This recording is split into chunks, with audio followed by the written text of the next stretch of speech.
The summer sun beat down on the Valle Verde Vineyard as I watched my brother Marcus strut across our great-grandfather's land, now technically his after our father's passing. The ancient irrigation systems hummed beneath our feet, systems that, unbeknownst to him, I now controlled. "This is a family business meeting," Marcus announced, his expensive boots crushing perfectly good grapes. "And you're not family anymore." I checked my watch, 2:45 p.m. In exactly 15 minutes, the water rights I'd quietly acquired would become active, and the entire valley's irrigation system would fall under my control. "Not after what you did," our sister Elena chimed in, swirling her wine glass, filled with mediocre vintage they'd produced since pushing me out.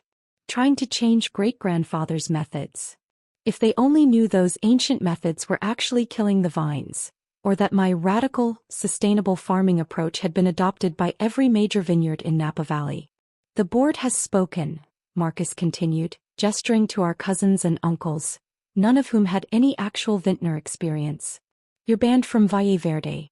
Your modern ideas aren't welcome here." I glanced at my phone, emails from water management authorities, confirmations from environmental agencies, final paperwork from the state water board. "You're making a mistake," I said quietly, watching the ancient irrigation pipes strain under decades of neglect. Pipes that would soon run dry. "A mistake." Marcus laughed to his sycophantic audience.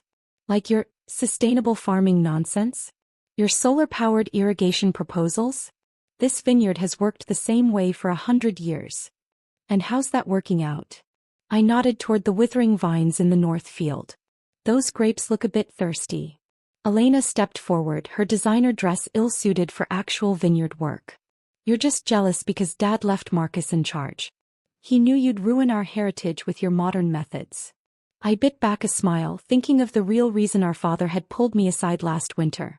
"Did he tell you about his last revision to the will?" "What revision?" Marcus snapped. "I got the vineyard. End of story." "The vineyard, yes," I agreed, noting the time. "But did you ever wonder about the water rights?" My brother's face flickered with the first hint of concern. "What are you talking about?" "The water comes with the land.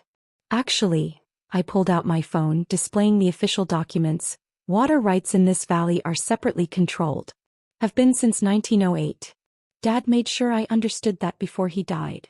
The irrigation system gave a warning shudder. "Right on schedule. You see," I continued as the first pipes began to shut down, "while you were busy playing vineyard owner, I was securing control of something far more valuable. The entire valley's water supply."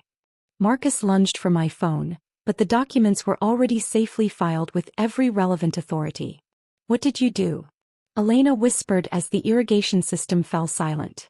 "I acquired the water rights to not just our vineyard, but the entire Valle Verde region." I watched the realization dawn on their faces. "Every drop of water that feeds these vines? It flows through my pipes now." The vineyard workers looked up in confusion as the precious water stopped flowing. Without proper irrigation, the grapes would wither within days. "You can't do this," Marcus shouted, his face reddening like a bad Cabernet. "This is our family legacy. A legacy you've been destroying with outdated methods and poor management." I gestured to the struggling vines. "These grapes need proper care, sustainable practices, and most importantly, water." Our cousins began muttering amongst themselves as the implications became clear. Without water, the vineyard was worthless. "How long have you been planning this?" Elena demanded. "Since the day you all mocked my environmental impact report. The one that warned about water scarcity and sustainable farming." I checked the irrigation monitors on my phone. The same report that every other vineyard in the valley has now adopted. Marcus grabbed my arm. "Turn the water back on. Now." "I don't think so." I gently removed his hand. "You banned me from the family vineyard, remember? Called my methods worthless? Well, let's see how worthless they are when your grapes are dying of thirst." The sun beat down mercilessly as the reality of their situation sank in. They owned the land, but I controlled the water. In wine country, that meant I controlled everything. "The water rights are non-transferable," I added, watching their faces fall. "Tied to specific environmental protection clauses that only activate under my management. Try to fight it and the whole valley's water supply gets turned over to state control." Elena's wine glass slipped from her hand, shattering on the parched earth. You planned this all along. I planned to save our family's legacy, I corrected. To modernize our methods, make the vineyard sustainable. You chose to ban me instead. Actions, dear sister, have consequences. Sometimes the best revenge isn't in taking something away. It's in controlling what people need most. The vineyard stretched out before us, its fate now hanging by a thread. Or more accurately, by a water pipe that I controlled. Now then, I smiled as the last irrigation line fell silent. Shall we discuss the new terms of my involvement in the family business? The Valle Verde Vineyard was about to learn a valuable lesson about power, control, and the true price of water in wine country. 1 week after the irrigation shutdown, I sat in my modern office overlooking the valley, watching through floor-to-ceiling windows as the Valle Verde Vineyard's once proud vines began showing signs of serious stress. The real-time monitoring systems displayed critical data about soil moisture, vine health, and water distribution across the entire region. Your morning report, Ms. Verde. My environmental director entered with comprehensive analytics. The sustainable vineyards using our approved irrigation methods are thriving. Valle Verde's traditional sections are showing significant deterioration. And your family has been persistent in their attempts to bypass the water rights. I smiled, reviewing satellite imagery of the withering North Field, Marcus's pride and joy, now turning brown under the relentless summer sun. I imagine my brother is particularly desperate by now. The walls displayed live feeds from our water management operations. Reservoir levels, groundwater data, weather patterns affecting the entire valley's water supply. Each metric carefully monitored and controlled while they thought I was just a modern farming enthusiast. The Wine Spectator team arrives at noon, my director continued. And Marcus has requested an emergency meeting about family water access rights. How interesting, I mused, remembering his mockery of my environmental impact studies. Schedule him for next week. After the vines start showing permanent damage. A gentle knock announced my head of sustainable operations. Ms. Verde, the Regional Water Board is ready for your presentation on valley-wide conservation strategies. I stood, smoothing my practical vineyard attire, a far cry from Elena's impractical designer dresses. Perfect. Though first, I glanced at the security feeds. I believe my family has arrived for their scheduled negotiation. The cameras showed Marcus, Elena, and several anxious cousins being escorted through the modern facility. Time to let them see exactly what their environmentalist sister had actually built. Bring them to the control center, I instructed. Let them see what real vineyard management looks like. The security feeds tracked their progress through my headquarters. Their expressions shifted from practiced arrogance to shocked realization as they began to understand the true scope of my water management empire.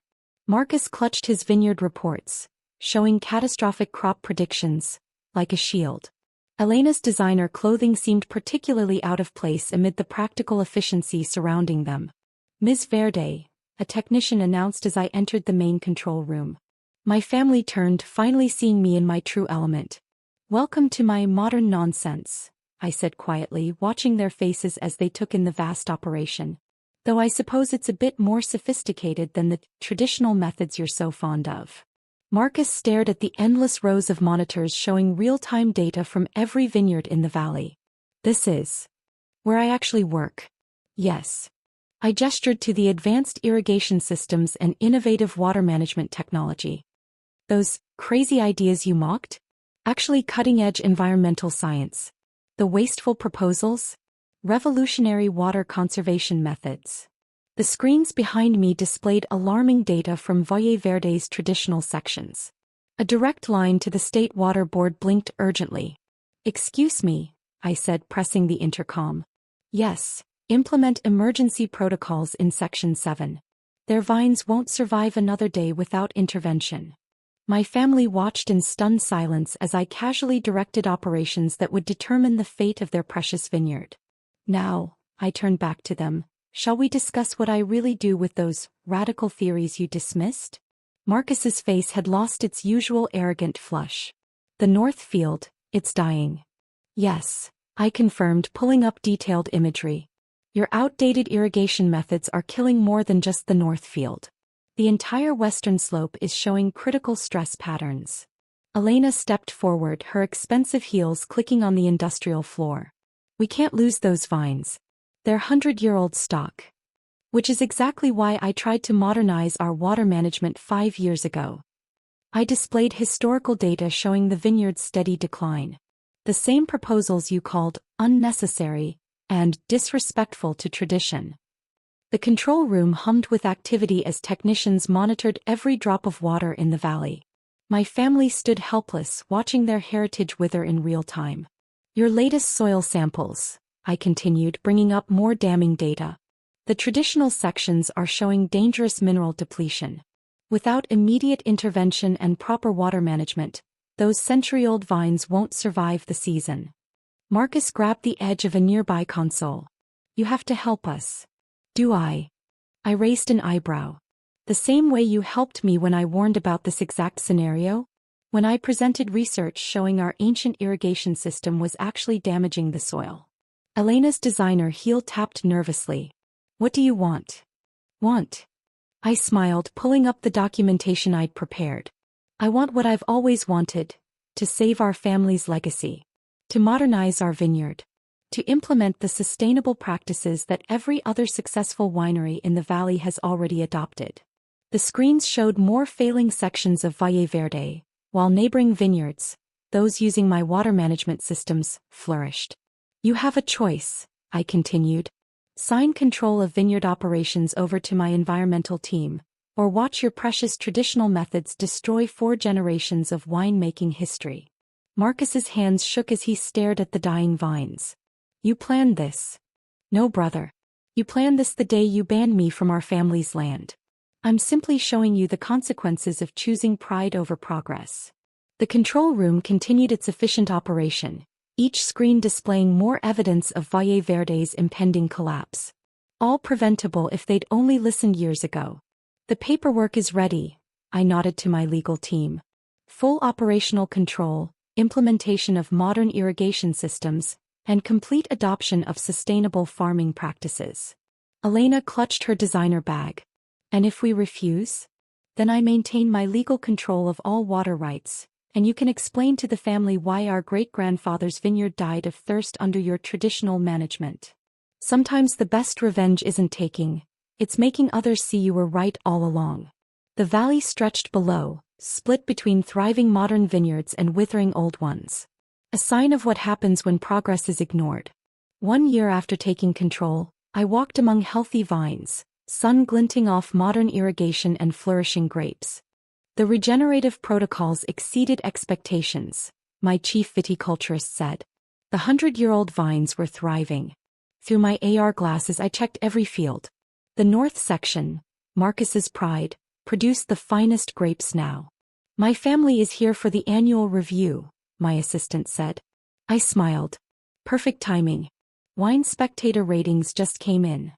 Marcus and Elena entered, dressed for show while I wore practical vineyard clothes. Welcome to the new Valle Verde, I said.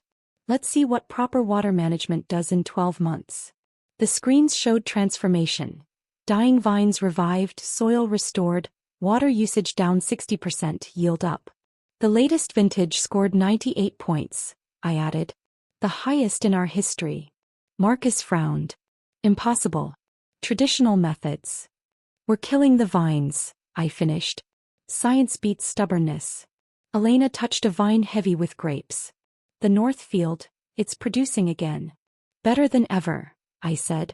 Modern irrigation and sustainable practices saved it. Tour groups arrived to study our revolutionary methods. My siblings were in the background, reminders of what happens when you resist progress. The Water Management Board is here, my assistant said. They'll present Valle Verde's Conservation Excellence Award. Elena's hand trembled as she sipped wine. The same board. Yes, I said. My radical ideas were exactly what the valley needed. The tasting room was under construction.